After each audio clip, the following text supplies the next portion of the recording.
Your opinion matters, so let your voice be heard. Let's talk about nursing.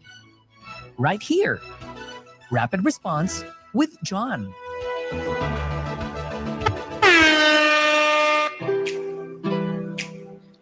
Good morning everybody! Kumusta po kayo? Kumusta ka? Saan ka pupunta ngayong araw?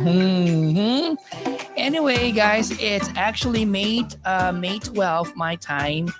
And tawag dito, it's 9 p.m. So technically it's May 13 in the Philippines and it's 10 o'clock in the morning.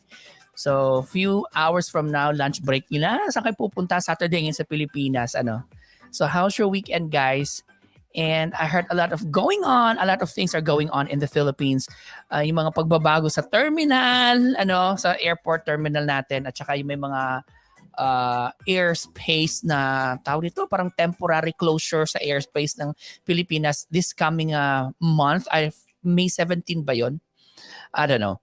But anyway, yun yung nabasa ko sa news. So ingat-ingat po tayo kung ano yung mga problema natin dyan. Okay? Anyway, napabigla akong live kasi tawag nito. Wala akong work tonight and nagising ako late. Tapos late na rin ako natulog because I have to celebrate na. We need to celebrate the Nurses Week. Actually, Nurses Day nga lang. So shout out to my fellow nurses working sa UFM 7 Charlie. 7 Charlie is actually surgical oncology floor. So we take good care of patients with oncologic problems or cancer patients, more on GI, GI, genitourinary. So yun yung mga area of specialization namin. So iba din yung floor na oncology or cancer floor, but pag blood, ibang department din yun. And by the way, speaking of blood or hema-onco, I floated there last night. First time ko to float there and it's overwhelming.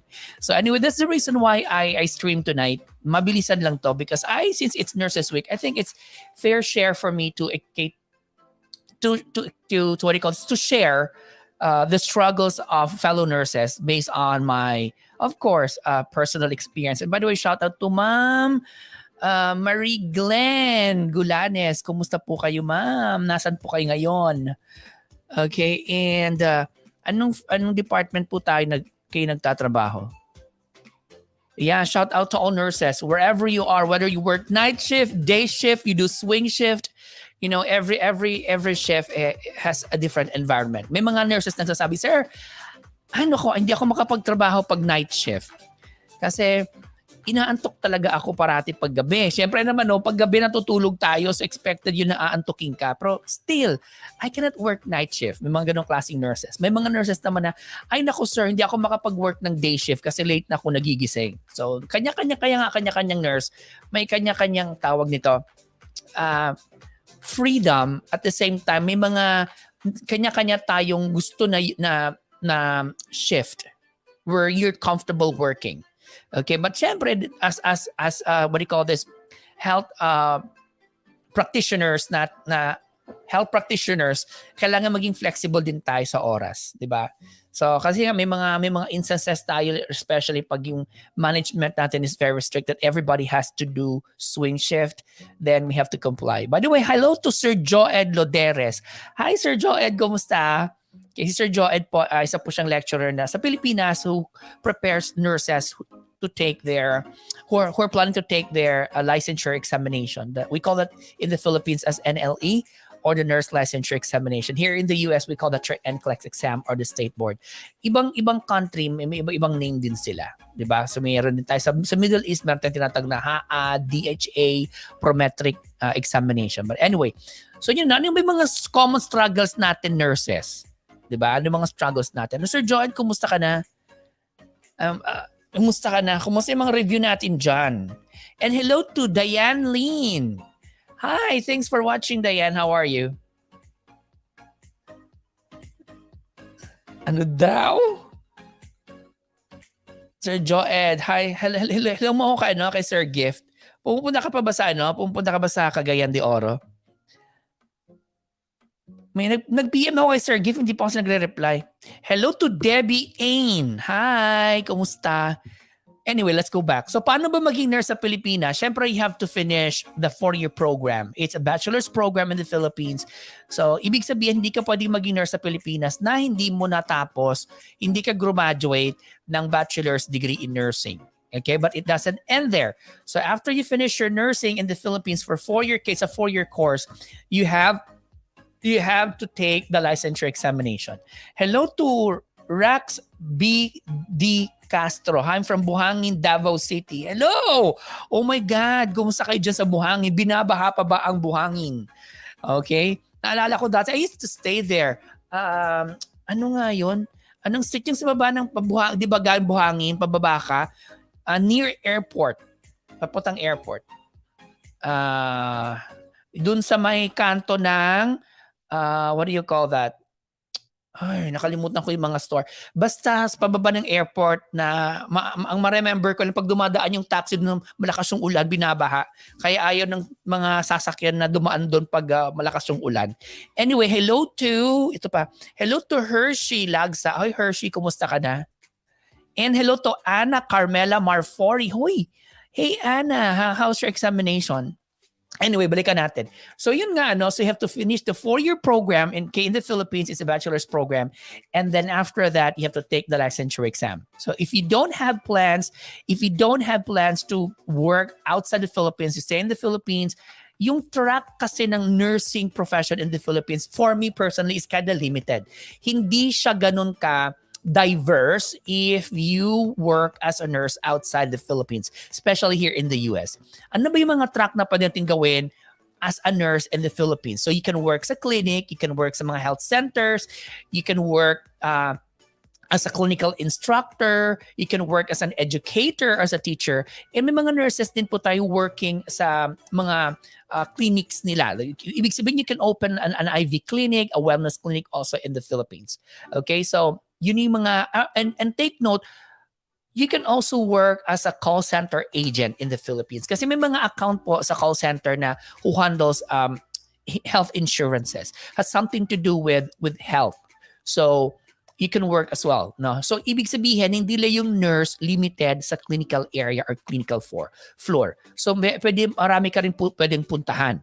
But the options compared here in the US, it's different. Okay, so here you can specialize a specific nursing field. So if you want to specialize in OR, in the ICU, and you can want to specialize in the medical surgical floor, you can. Okay, and you have to take the certification examination. Okay, problema sa Pilipinas, wala tayong ganun na. And then, ano sabi ni Hershey, I miss you. I miss you. Happy Nurses Day, Sir John. Hello. Oh, Laverna. Tama, Rax. Laverna. So doon ako dati, nakastay ako doon for, ilang years ba yun? I guess 4 years. Laverna. Sa Laverna, I used to stay there. Anyway, balikan natin. So yun, so mga struggles. I've been a nurse for 2 decades. Okay, I've been a nurse for, my God, more than 20 years. So yung mga struggles ko dati, syempre mga pressure din yan. Okay, especially if you work sa clinical setup sa Pilipinas, knowing na hindi talaga siya ganun kaganda compared here in the US. In a sense na yung mga equipment natin, yung mga supplies natin, okay, and yung mga medicines natin, naalala ko pa dati na pag may binigay na reseta, kailangan pang hintayin bago ma-deliver or may bigay sa iyo yung gamot. Okay? Kung hindi available yung gamot sa pharmacy ng hospital, you have to let the family member purchase the medicine outside the hospital. You have to wait for them before you can give the medicine. Here, it's different. Everything is actually provided. Okay? So, having said that, minsan nagagalit yung mga pasyente, nagagalit yung watcher. So, ibig sabihin, yung mga nurses always nasa center of, nasa spotlight of absorbing all the negativities. You know what I mean? Okay? So, minsan pagsasalitaan ka ng masama, papagalitan ka, hindi ka lang papagalitan ng pasyente, pwede kang pagalitan ng watcher, pagalitan ka ng doktor, or pagalitan ka ng fellow mo ng mga nurses or anybody in that area. So can you imagine that you work 8 hours or 12 hours and you carry all those sometimes hurtful words Okay, phrases na sasabihin sa'yo. So it's a really a big thing na pag nurse ka, dapat malakas talaga yung loob mo. Okay? Nurses or nursing as a profession is not for everybody. Okay? So pag ikaw yung tao na sabihin mo, "Sir, pwede na ako maging nurse because I'm a caring person." It's not enough. I'm telling you. Okay? It's not enough.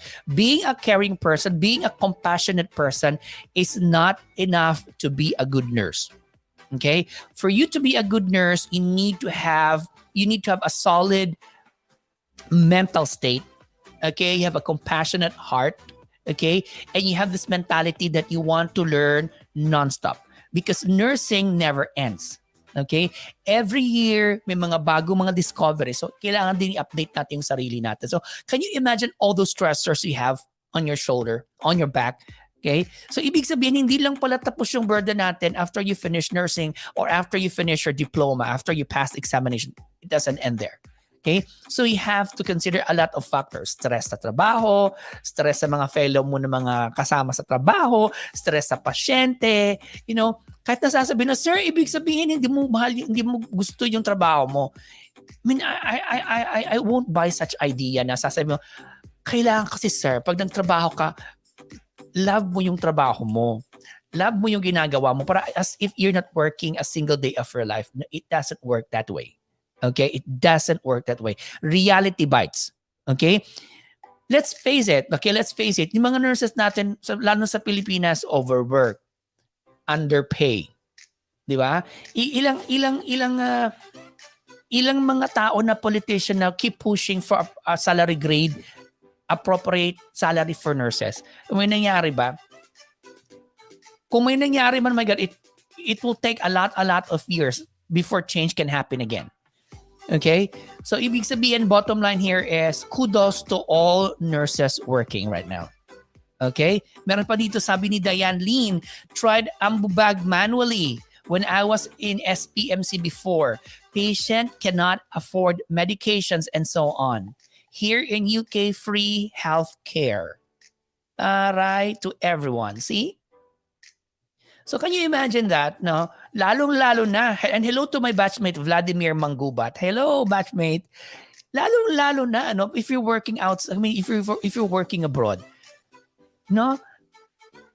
Siguro hindi naman siguro, I believe na mas matindi yung pinagdadaanan natin na stress compared sa mga nurses right now in the Philippines. Kasi sasabihin nila, hindi, mas masarap buhay nyo dyan, may pera kayo. It's not just about money. So can you imagine this? You're away sa comfort zone mo. Just like Diane. Okay, Diane. You're working sa UK. Okay, is your family also with you there sa UK? Kung hindi, can you imagine that the loneliness? You work all alone sa UK. Wala kang family. Ang sarap lang tingnan sa Instagram, ang saya lang tingnan sa Facebook, but there is a story behind every picture. You ask nurses, and they have a lot of stories to tell you. No? Can you imagine, yun nga, tingnan mo, libre nga doon, no? Okay nga yung healthcare system nila doon. Tapos iniisip mo naman yung family mo sa Pilipinas, iisipin mo na, oh my God, kumusta kaya sila? Or if not, ba't ako nandito? Ang sarap naman ng buhay sa Pilipinas. Yun nga lang, masarap, simple. Wala ka namang pera. Am I right? So that is why, please be good to nurses. Okay? Please be good, not only to nurses, but everybody working sa healthcare team. Doctors, medtech, PT, OT, okay, nurses, midwives, nursing care assistant, okay, whatever you call yourself, as long as you're part working in the healthcare system, okay, you give yourself a tap. You deserve a break. Okay, you deserve a break. So yun may mga struggles tayo personally, may mga personal struggles tayo, may mga struggles din tayo sa work, am I right? May mga struggles din tayo sa mga, a lot of things. So that is why if you're burnt out, if you're stressed, it is not a sin to tell people, I need a break. Okay? So why? Because giving yourself a break is a form of self-respect. So how do you spend your break time? Do whatever you want to do. As long as it makes you happy, it gives you peace of mind. Okay? At the end of the day, you need to take a break. You need to have a day off because you deserve it. Okay? Sa hospital, di ba, hindi lang naman tayo nurse eh. Sa hospital, plumber tayo, electrician, call center agent, okay? Punching bag, not physically, but ng mga hinaing nila. That is why sabi ko nga kanina, it's not easy to become a nurse. It's not just about what you learned back in school. It's how strong your mental status is. It's how strong and solid your psychological state is to observe all those stuff. Kasi kung hindi, nako, I won't be surprised, ang daming nurses na nababurn out, nakikwit. Ang daming nurses minsan nagkakaroon ng mga mental issues, mental breakdown. Why? Because it's too much. Anything that is too much is not good. Kaya nga, for 22 years as a nurse, isa lang na-realize ko talaga. If you're tired, if you don't feel working, you take a break. Do not push yourself too much. Sasabihin, sir, tawag dito na kapag, ito yung commitment ko. Well, it's all up to you. Okay? Ang tanong, how long are you going to do that? Now, if you're going to ask me, sir, can you see yourself working sa bedside in the next 10 years or 5 to 10 years? Na I don't think so. Siyempre, sabi ko nga, dito sa yes, ang dami mong pathway na pwedeng puntahan. Okay? As a nurse. You can specialize, you can be an educator, not technically as a clinical instructor. You can be a health educator sa hospital. You can have your own clinic here in the US. So a lot of stuff. Or if not, gusto mo mag-farming, nasa sayo yan. Basta do what makes you happy. And try to cut people na you think you're not, people na hindi healthy sa sarili natin. Can you imagine that? Nasa-stress ka na pupunta sa hospital. Okay? Because of a lot of stuff. Tapos, dadagdagan mo pa na mga tao na you think not healthy surrounding you. Here, sabi ni Dayanin, Sir John, my husband is with me, but still, what is this? Weather and environment is so depressive. Culture shock, communication struggle talaga, sir. Nosebleed sa accent, ha ha ha. But still enjoying salary, life, and work balance. Mostly British, very kind compared sa Philippines. Yes, I agree. Mental health is very important to nurses. Okay? So, yun lang. Gusto ko sabihin is that if you're thinking to have a break, you deserve that break. Why? Hindi mo maisip yung break na yun pag hindi ka exhausted. Pero iba din yung sasabihin na, absent ako, magbe-break ako kasi gusto ko lang mamasya. No? It's a different thing. We're talking about a legit, okay, na nasa stress ka sa work, nabe-burn out ka. It may be subjective. Ito yung pamantayan ko for me, stressor to sa akin, Sir John. So you cannot question that because it's subjective. Then I respect that. Okay? So kaya life is too short.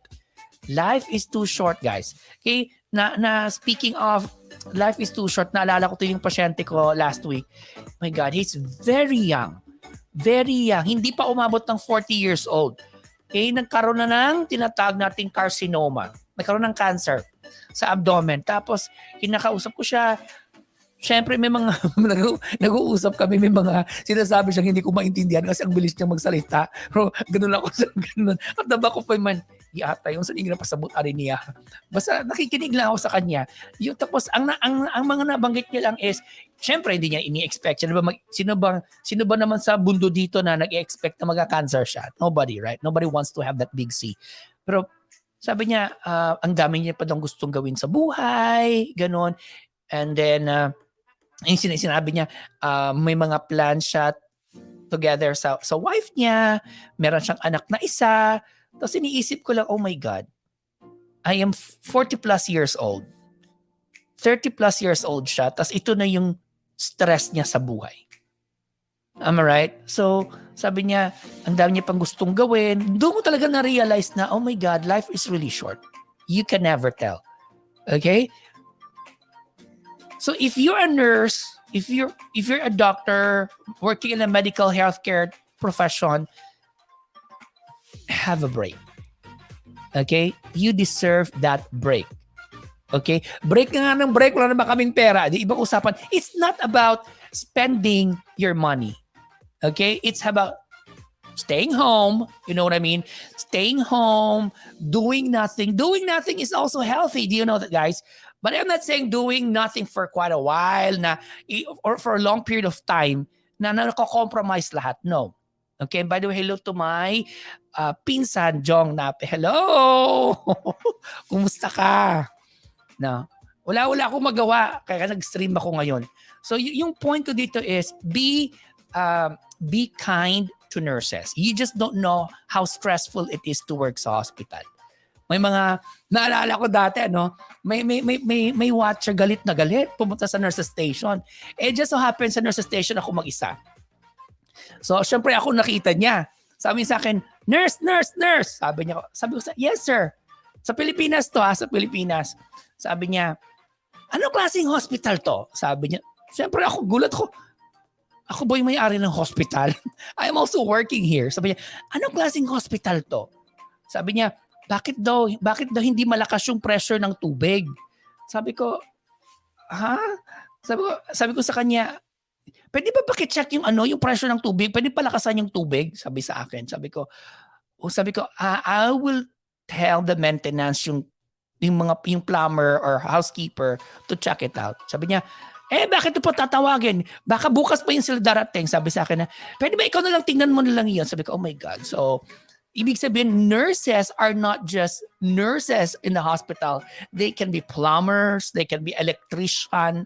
Minsan nahanapan ka ng remote ng TV, minsan naharapan ka ng battery ng TV, everything. That is why mga nurses are considered to be first responders.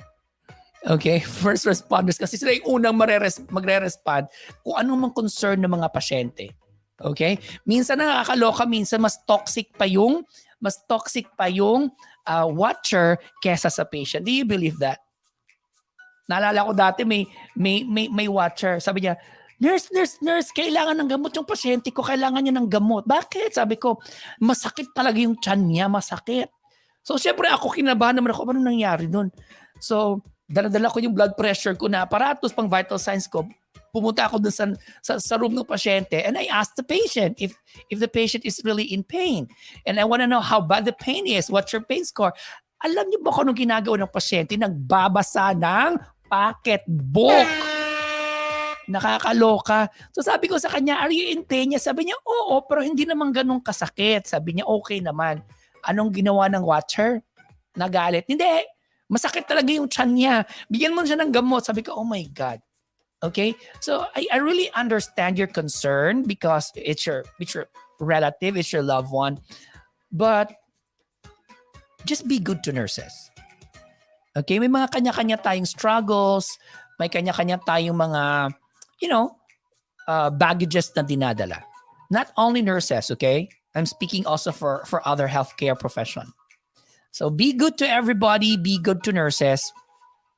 Ikaw Sir John, sa experience mo dyan sa Amerika, may mga experiences ka ba na hindi maganda sila sa mga Pilipino o hindi maganda sa mga nurses?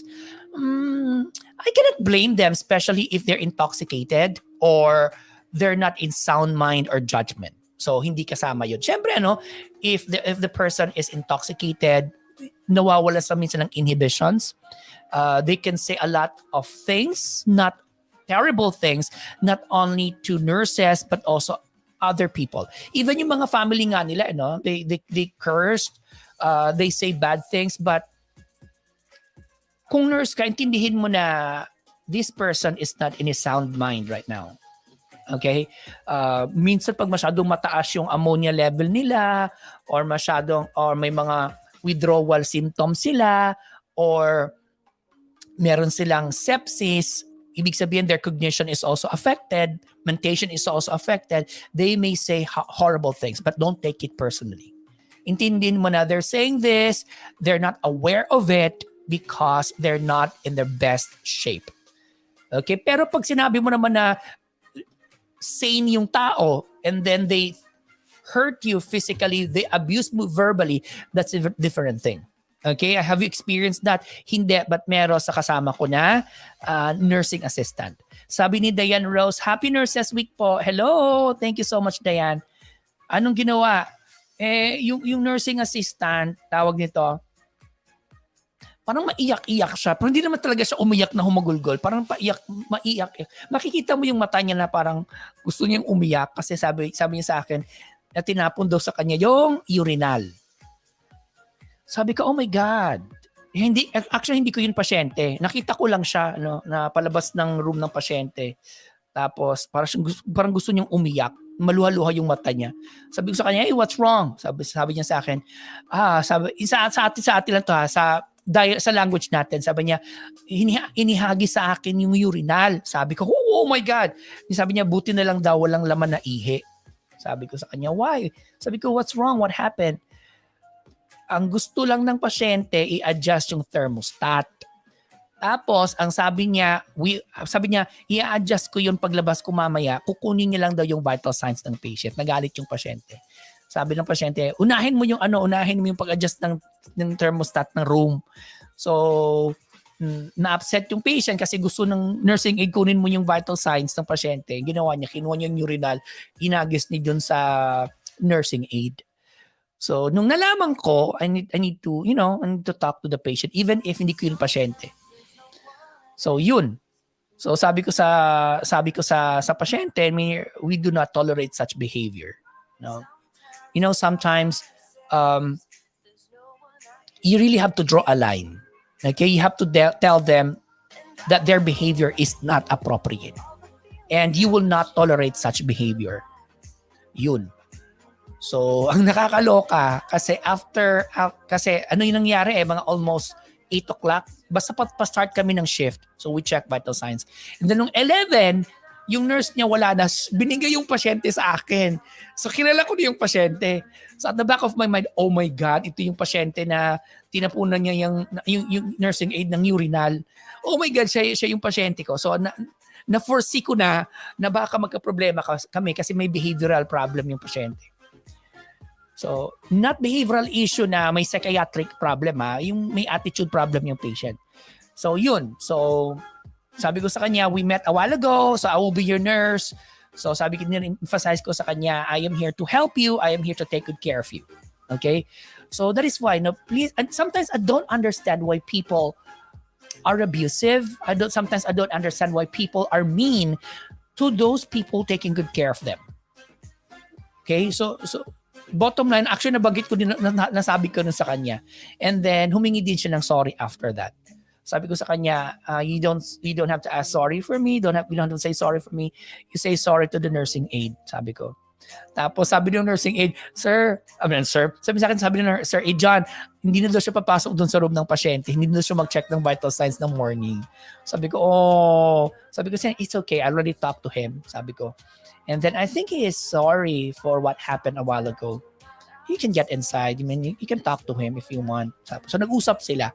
So bottom line is, if you think the patient or somebody, not only patient, even fellow nurses, if you think they're crossing the boundary, and if you think you're not comfortable, yun ang bottom line.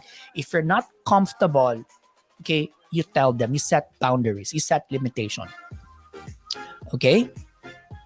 Anyway, who do we have here? Hello to Harleen Pareño. Happy Nurses Day, Sir John. Hello, Happy Nurses Day. Hello to Pia Ali. Thanks for watching. Anong sabi ni Dayan kanina? Nakalimutan ko. Struggle talaga, Sir, nosebleed sa accent. Oo nga, dito nga rin eh. Tayo, feel natin, okay na yung English natin. Pero pagdating mo dito, pag pupunta ka na sa mga English-speaking country, iba sila. Ibang level talaga. Alam mo yung, pag nagsasalita sila, dire-diretso. Samantalang tayo, pag nagsasalita tayo, if we communicate, kailangan nating i-formulate yung idea sa mind natin. Tapos, kailangan mong ita-translate kung Bisaya ka, kung Tagalog ka, kung Waray ka, kung Ilocano ka, to English. Can you imagine that? Ang hirap. Samantala sa kanila, ang bilis-bilis nila. Spontaneous tayo. Parang naglalag pa tayo. Parang naglalag. Anyway, meron pa dito. Asin to. Oh, it's a different thing. Hold on. May nag-message.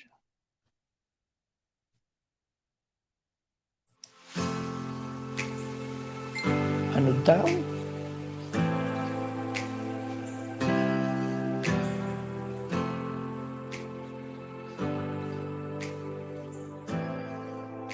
No, Mike, hindi. Hindi ko to sasabihin, okay? Violation to pag sasabihin ko. Mahirap na. But of course, I know, Mike, the struggle is real.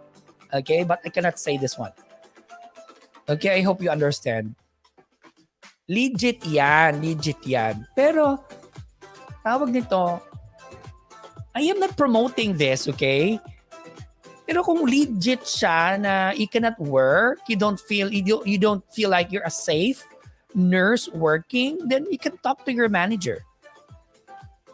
Actually, ganun lang yun eh. I mean, if you're not comfortable working, if you think you're instead of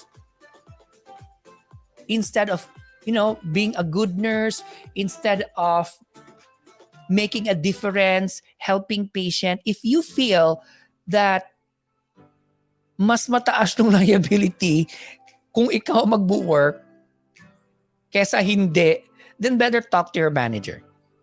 Okay? Yun lang, Mike. Yun lang pwede kong sabihin. I will not promote this one. Sorry. Okay? You talk to your manager. Yun lang po yung importante. And of course, kung eventually kayo, mga nakikinig kayo, eventually you'll be nurse manager soon, be open to possibility na may mga staff talaga na ayaw sa'yo, or may mga staff din na gusto ka. I mean, you cannot please everybody. Right? That's reality yun eh. Reality, gaya mo rin, may mga tao ka na gusto, may mga tao ka na hindi mo naman gusto. Kahit wala namang ginagawa sa'yo, ayaw mo lang siya, hindi mo lang feel. Ganun lang yun, simple as that. Okay? Sabi ko nga, life is too short, just do whatever you wanna do. Do whatever you wanna do, provided that you don't hurt people. Iba din yung sasabihin mo, sir, gusto kong gawin ganito. Ang problema, labag sa batas. Eh, di, ibang usapan yun. Okay? Do whatever you wanna do, just don't hurt people. Okay? You follow the law. Kung saan ka man nakatira, kung saan ka man ngayon, and then if you're thinking of going somewhere else this coming weekend or take a break, you deserve that. Okay? Sa lahat ba naman mga stress na napagdaanan natin at mapagdadaanan pa, take note, it doesn't end here. Okay? As long as you work, kahit anong profession naman eh, di ba?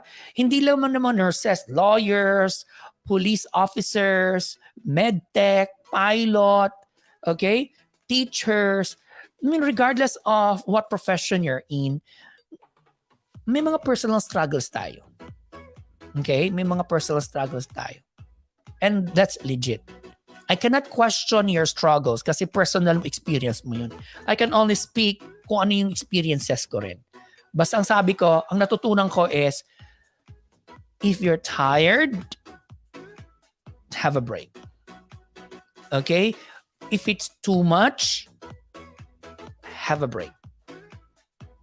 If you're surrounded by people you don't think healthy, sa sarili mo, mental health mo, psychological mo, lahat, cut them off.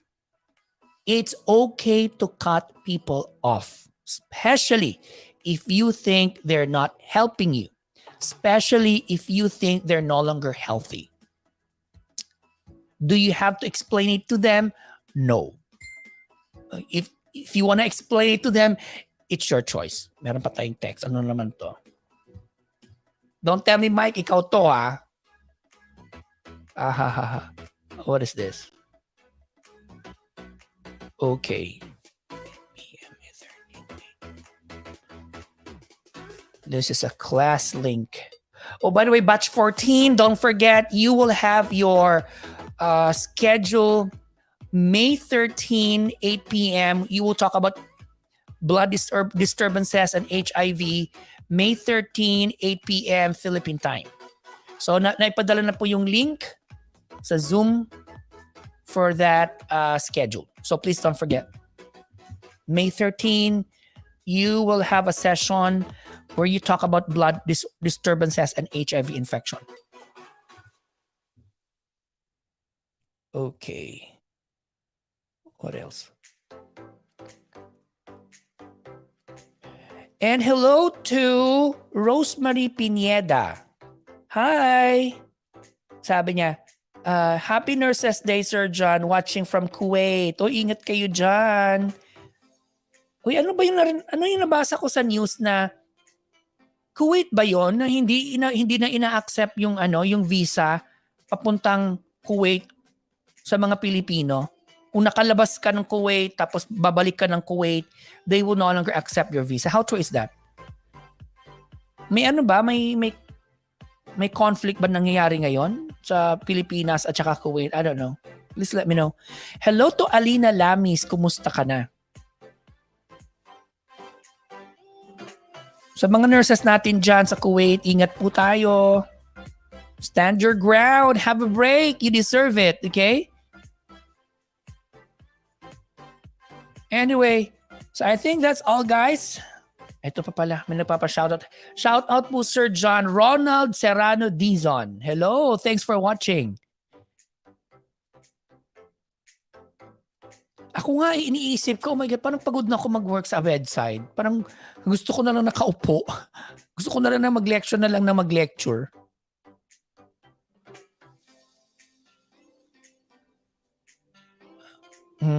Parang nakakamiss din. Nakakamiss kaya, nakakamiss yung mag-work sa hospital. Ang dami mong ma-encounter ng mga pasyente. I mean, every day is a learning process. Ang dami mo pa rin pwedeng matutunan. Okay. What is this? Shout out na.